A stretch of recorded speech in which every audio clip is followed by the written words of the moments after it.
ಅಂದಾಜು 10 ರಿಂದ 15 ಲಕ್ಷ ಭಕ್ತರು ಆಗಮಿಸುವ ಈ ಜಾತ್ರೆಯಲ್ಲಿ ಯಾವುದೇ ಅಹಿತಕರ ಘಟನೆ ನಡೆಯದಂತೆ ಮತ್ತು ಶಾಂತಿ ಭಂಗ ಆಗುವುದನ್ನು ತಡೆಯುವ ನಿಟ್ಟಿನಲ್ಲಿ ಹಿರಿಯ ಅಧಿಕಾರಿಗಳ ಆದೇಶ ಮತ್ತು ಮಾರ್ಗದರ್ಶನದಂತೆ ವಿಶೇಷ ಗಸ್ತು ಪೊಲೀಸ್ ಪಡೆಯನ್ನು ರಚಿಸಿದ್ದಾರೆ.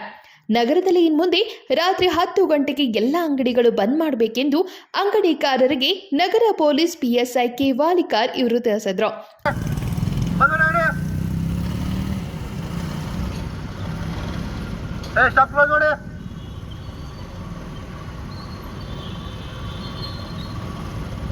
ಅದರ ಜೊತೆಯಲ್ಲಿ ಅಂಗಡಿಕಾರರು ಸುರಕ್ಷತೆಗಾಗಿ ತಾವೆಲ್ಲರೂ CCTV ಅಳವಡಿಸಿಕೊಂಡು ಪೊಲೀಸ್ ಇಲಾಖೆಗೆ ಸಹಕರಿಸಲು ತಿಳಿಸಿದರು.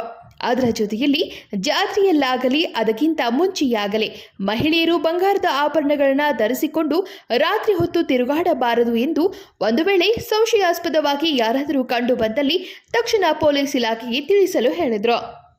ಒಂದು ವೇಳೆ ಯಾರಾದರೂ ಉದ್ದೇಶಪೂರ್ವಕವಾಗಿ ಶಾಂತಿ ಭಂಗ ಮಾಡುವ ಕಾರ್ಯ ಮಾಡಿದಲ್ಲಿ ಅಂತವರ ವಿರುದ್ಧ ಯಾವುದೇ ಮತ್ತು ಯಾರದೇ ಮುಲಾಜಿಲ್ಲದೆ ಶಿಸ್ತು ಕ್ರಮ ಕೈಗೊಳ್ಳುತ್ತೇವೆ ಎಂದರು.